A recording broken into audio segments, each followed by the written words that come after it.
All right, what up, Who That Nation? This is No Cap, No Filter Saints. I'm your host, Marley G. I'm going to go ahead on and get into some thoughts, man, after this Falcons and Bucks game. And we're going to talk about the Saints, what's going on with them and the latest drama that's been unfolding.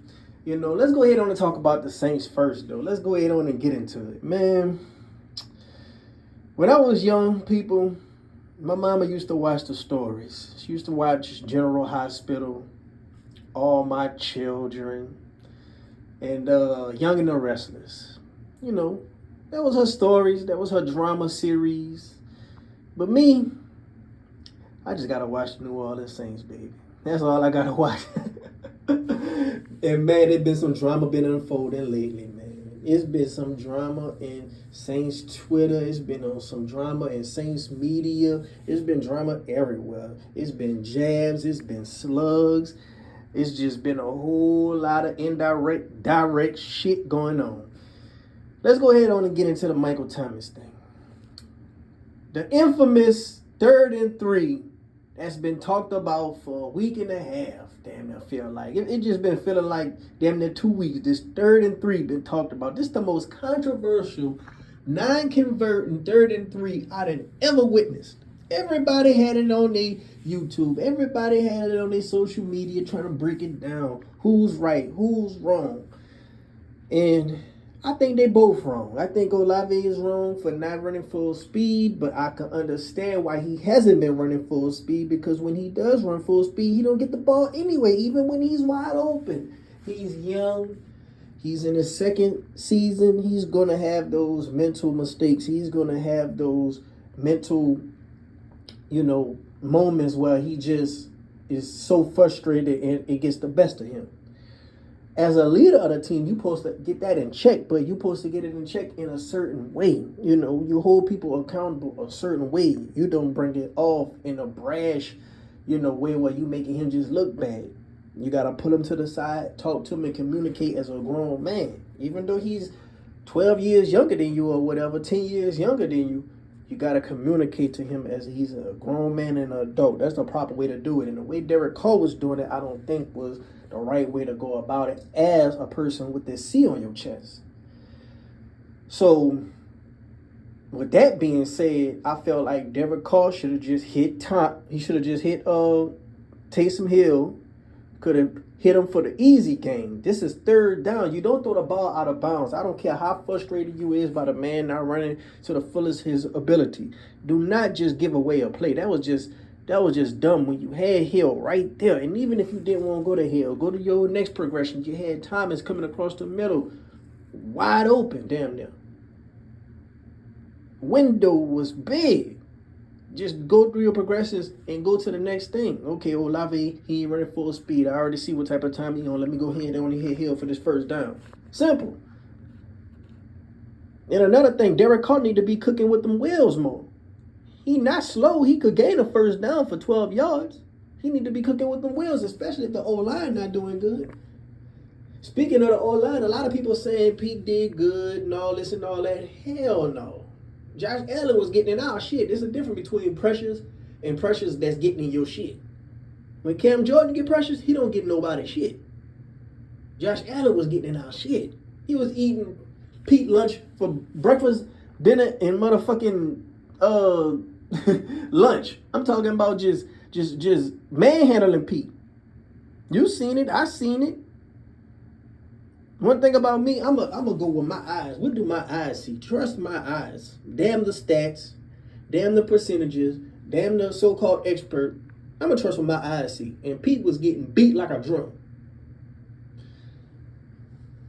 Cam Irvin, he did a pretty solid job considering the situation and how he just came in the game and just started like that. So I can't even be mad at that. Ruiz, I would still like to see Ruiz do better. And Trevor Penning, man, they didn't hit that man confidence. Like I said, if he would have started that Texans game, I feel like his confidence would have never got shot. His confidence got shot for getting benched in the Texans game and having to come in. And then his confidence got shot again when he just benched this game. And by the way, the touchdown that Taysom Hill that scored in the end zone when we had 9 people on the line and Colin Saunders in the backfield with Taysom with that big old gap. of a hole he ran through, Trevor Penning set that edge. Trevor Penning was the one who made that big old hole. And on top of that, he blocked 2 defenders. So that's just why I'm at with it with Trevor Penning. Let's go ahead on and get into Michael Thomas. The media was trying to bash Olave for not giving 100% effort.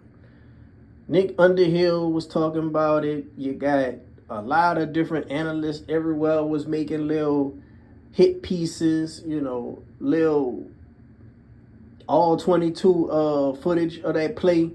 And everybody was just going in on Olave. And I felt like Michael Thomas was coming to Olave defense. You seen what he posted. He was defending him. He basically was saying, yeah, Olave did this, but go through your progressions. He was saying that to Derek Carr. Indirectly. Go through your progressions. Mind you, Michael Thomas is the one who wanted Derek Carr here. He was the one lobbying for it. I think when he wrote "Thank you, Jesus" on his Twitter, he was talking about Derek Carr. He barely ever just showed Jameis any love. But that's what Michael Thomas had came to Olave defense and saying, yeah, man, he's a second-year player, basically. Get off my guy back. That's his protege. He's going to try to protect him, especially when the media is coming at him and even the head coach. The head coach saying, yeah, Olave ran the wrong thing. But ain't saying Derek Carr should have went through his progressions. I ain't hear DA say it. I could be wrong. Let's go ahead on to J-Bo. Comedian on social media did like a little skit of the J-Bo situation with Camaro on the sidelines when J-Bo was talking to him. And he basically was just saying, yeah, man, it's cool when they do it. It's a problem when I do it. Yeah, Derek Carr, he doing this and doing that. But if it was me, they'd have been on my ass. It was just basically a lot of little jabs like that. And Jameis Winston, family member, I think, had retweeted it and said, yeah, man, you got to laugh at the truth. Something along those lines. It's the truth, but it's funny, basically, at the same time. And J-Bo retweeted that himself with laughing emojis and just said, but God, because that was like a lot of the stuff that was going on in the skit. He was saying, but God, Jameis is a religious man and all that, but they made it funny. But they basically were just insinuating, man, Derek Carr doing a lot of stuff that if I was doing it, it'd have been a whole different situation. So it's basically like indirectly saying what you want to say without saying stuff. And Michael Thomas, he wrote something and then he deleted it. But he left it up just enough for it to get screenshotted. Once it's out there, it's out there. It's gonna get documented whether you delete it or not when you're a celebrity. So you got all that going on. You got a Jaguar safety or DB talking about, oh yeah, we already knew that Derek Carr liked to go deep. We didn't want to worry about the checkdowns. All he was going to do was do checkdowns, and that's exactly what he did. So now you got the defense all over knowing what you're going to do in this offense. And you know what? They know what we're going to do because it's predictable. Predictable. Let's get to Pete Carmichael. Pete Carmichael called a decent game this game. I can't take that away from him. He called a decent game.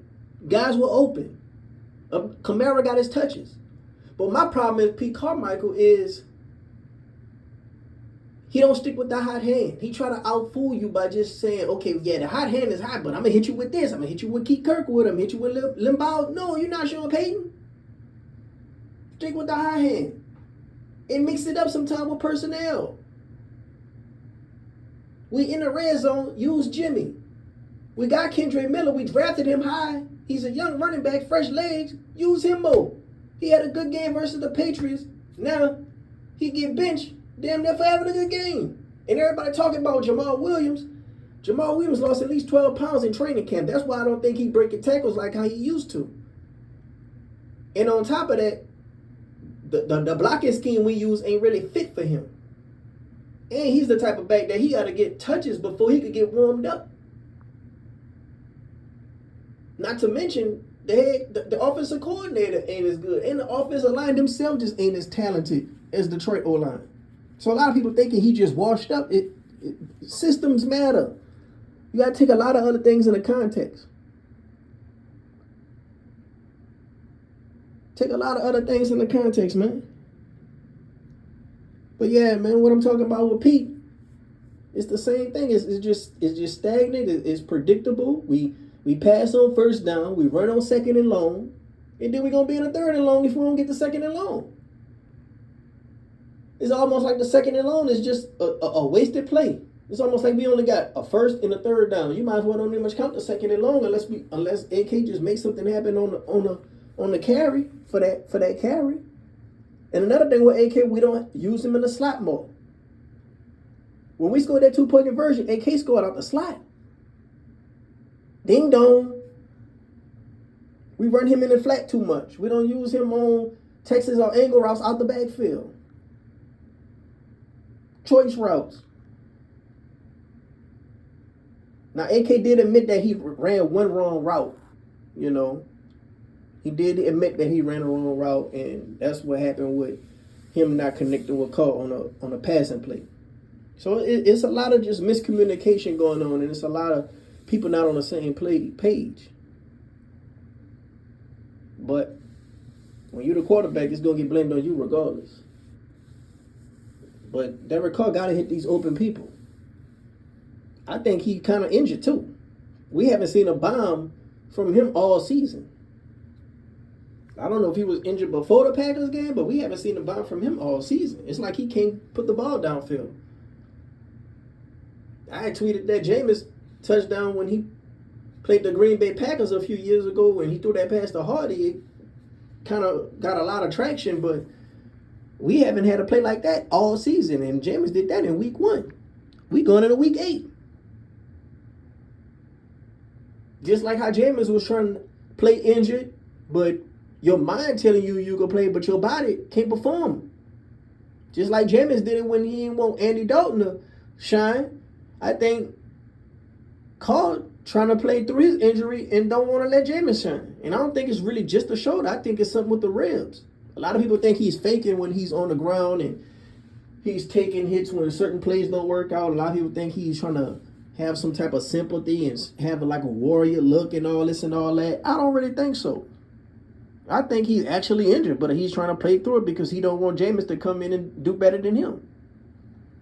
Because the stuff we lacking at, Jameis is damn good at. Jameis is damn good in the red zone. Jameis is damn good with the long ball. We missing the long ball and we missing the red zone.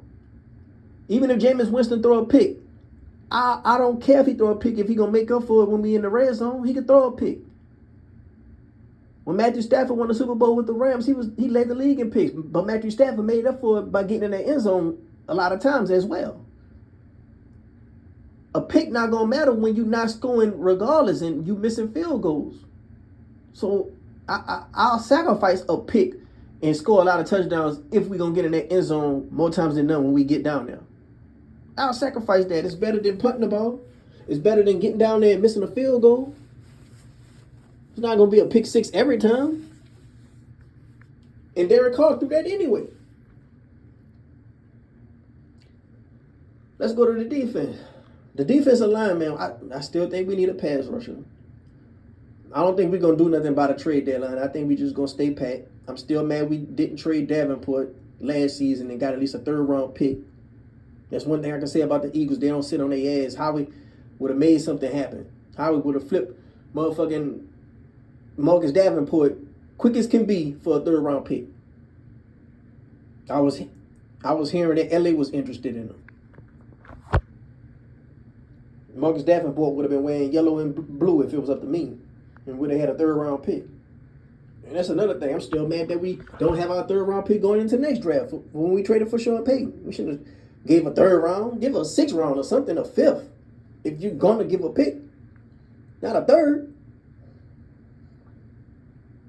But, like I say, we ain't got no pass rush, and I think a pass rush will desperately help with us having all these pass interferences. Anytime it's around 6 minutes left or under, teams need a play. They're going to go at number 29. They're going to go at Debo. And it's sad because he's having a good season. He's locking dudes up. He's making plays. It's just those clutch moments where a team need a 1st down. They're going to throw out on 29. And the jury is out. Everybody knows it. The jury is out on call. Everybody knows he like to check down. That's one thing you don't want on you. You don't want what the whole league just know your tendencies. Everybody know everybody's tendencies, but can you overcome your tendencies is the question. Everybody got tendencies. They're just a league-wide thing. You're going to do what you're good at, and you're not going to be so good at what you're not good at. But, yeah, I think we desperately need to look elsewhere for a punter. I don't think it's too late to get another punter. I don't think we get worse than Headley. Like, that just sad. He's putting the defense in bad situations when it comes to field positions, and that ultimately can mess up the offense too. It's complementary football. Groupie, I don't know if we could get better than him. Like, we seen when Sean did that 2 years ago when he was just trying out new kickers. Everybody seemed worse than the last guy. So we already did that revolving door kickers. It's basically once you at this point when it comes to kickers, you ain't really gonna find nobody good or worth a damn. But punters, I think we could do better than Headley. That's different.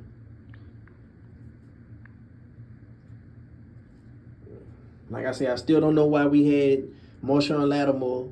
I mean, not Marshawn. I still don't know why we had Tyron on Christian Kirk in that situation. That still baffles me. Luckily, these next 3 games, we was going to play Anthony Richardson, Justin Fields, and Jettas. But I don't think we're going to play Jettas. But we for sure not playing Fields and Anthony Richardson. So at least they can't be scramble all up on us. I'll get into the preview of that Colts game later on in the week. But right now, I'm going to just talk about just what's going on with the Saints and just talk about this going on with the division. I know y'all just seen the Bucks and the Falcons game. That game over, that was just a shit show. They was playing hot potato with each other with the W. No, you win. No, you win. No, you win. No, you win.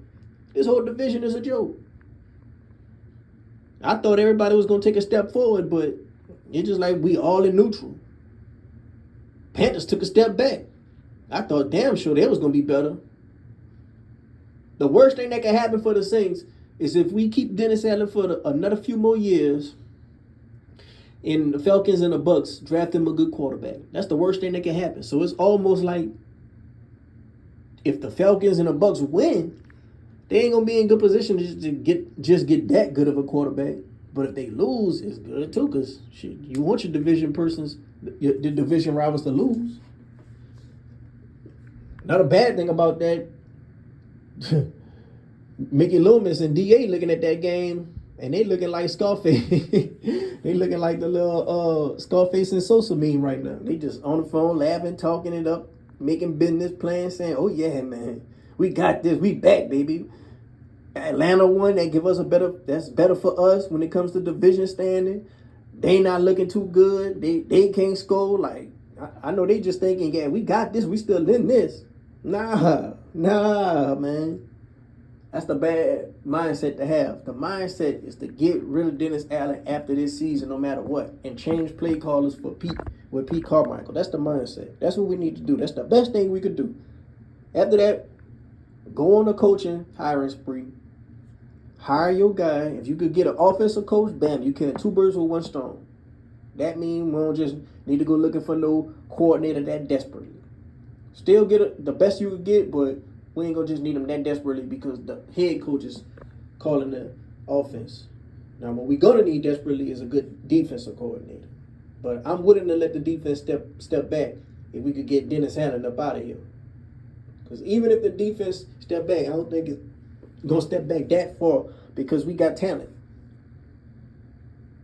That's what you're gonna need, talent.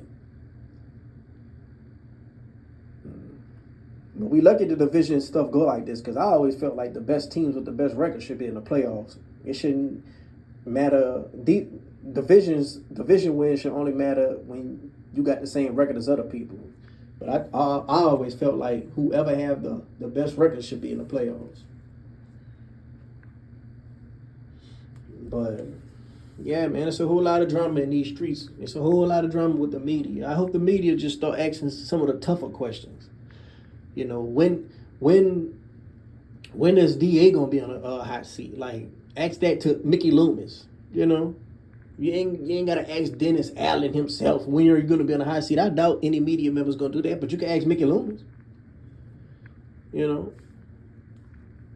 they didn't bench Penning, they didn't bench Jameis. When they gonna bench some of these coaches? You didn't fire the tight ends coach. For sure. So I feel like it's been a lot of drama. That's either going to do one or two things. It's going to make or break the locker room. Once the locker room is broken, it ain't no coming back. Everybody going to check out. And it's going to make Dennis Allen look real bad because he can't be a leader of men and keep his locker room in check.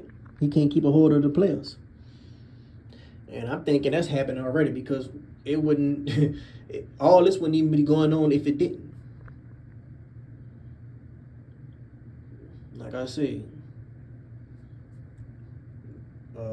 Jameis, he didn't kind of indirectly did something on social media. Michael Thomas did something on social media. And even Olave, when he was getting interviewed by the media, he was like, yeah, that was on me. I'll take that. You know, but you could kind of tell that he was slick side saying, man, Derek Carr is missing us wide open. Yeah, I probably could be running more with effort. Yeah, I probably could be in the film room a little bit more. Yeah, I could stay behind and practice a little bit more. But Derek Carr messing up too. That's what I honestly felt like he was thinking. But we got the Colts next. I honestly feel like we're going to beat the Colts. I think that their team is, a competitive team. I think they playing with pride. I think they playing hard. I think Zach Moss going to be a problem. Jonathan Taylor going to be a problem. But their receivers, I feel like we could clamp them. Their quarterback, I feel like we could clamp him. So that's just me. But I'll get into my preview of that game later on in the week. But for right now, the way the Saints going right now, with all this drama surrounding the team, it's going to be real interesting to see how we come out against the Indianapolis Colts. Let me know what you guys think in the comment section below. And if you was liking the video, go ahead on and subscribe and go ahead on and share. It's free.